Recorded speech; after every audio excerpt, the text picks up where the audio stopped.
How's it going, guys? In this episode, we put on some seals, we grind some stuff, and we tighten these nuts.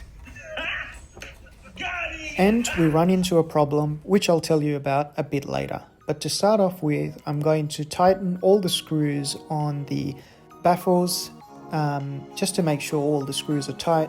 This middle oil pan is used and is one of a few components in this build that is used. So just double checking and making sure everything is correct.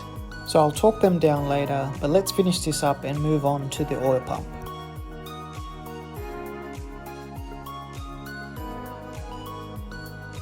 Okay, so we've got a brand new oil pump from Nissan.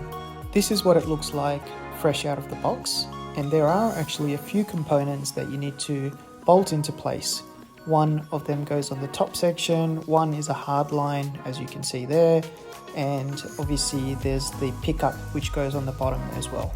So I'll assemble all the components and then we'll talk through how it fits into the upper oil pan.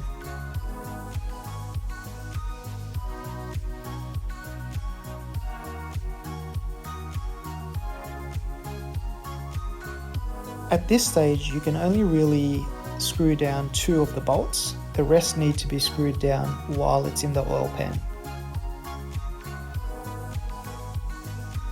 So here you can see the oil pan and we simply slide it in. It's got a rubber seal, which I didn't show on camera, but there is a rubber seal that needs to be inserted before we place this.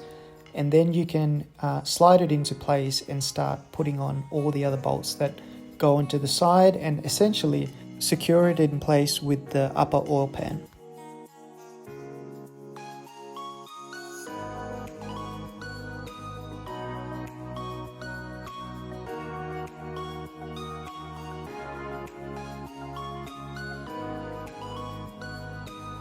This is the tube in which one of the front axle pipes goes through, and I'm just replacing the rubber seals that go on for this particular pipe. It slides through the upper oil pan and through across to the other side like this, and this is where I made the mistake, but we'll talk more about that later.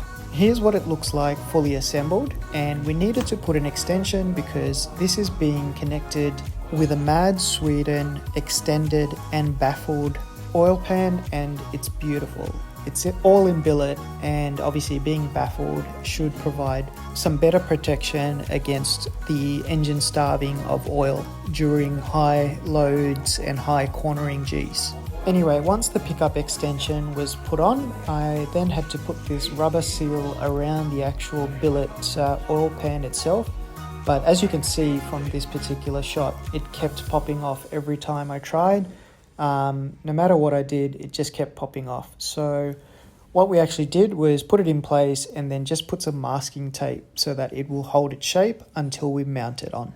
Hopefully with this it'll stay, and eventually when we get it mounted on, then there won't be any issues. Anyway, this is the present state of the motor build, but first there's a couple of things that we needed to do, and one of them, if you remember from a previous episode, was to actually replace the bolts for the water pump, which we're doing here. With the bolts now replaced, next up we've got a little O-ring that goes right here, that is between the sump and the block. Once that was done, we applied a lot of RTV to the bottom of the block itself so that we can mount the upper oil pan, which you can see going on right here.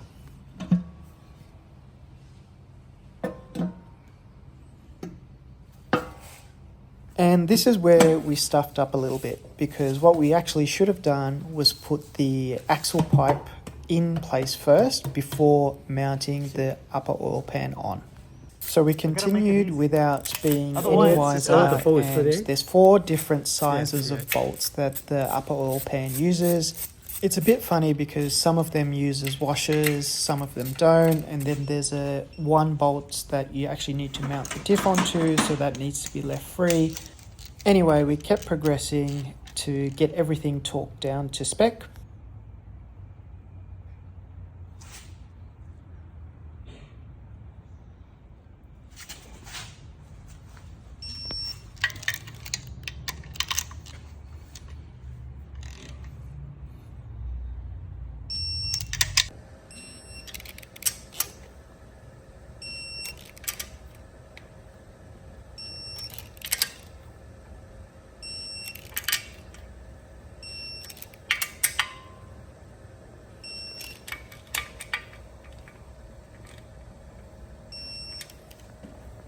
And this is where we noticed another issue. The oil pump was fouling one of the main studs, the ARP main studs, a little bit.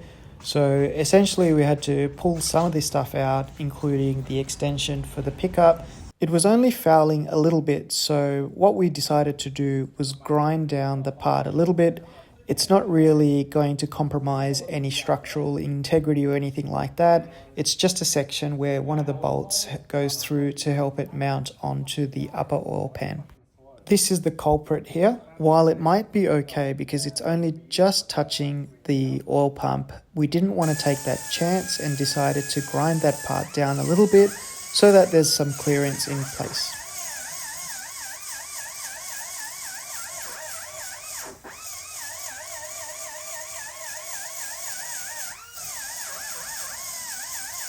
Now that that was done, we mounted the oil pump back in and there was just enough clearance, which we were happy with. Again, it might have been okay, but we didn't want to take that chance. And finally, we can put the oil pump sprocket and nut back on and finish this part.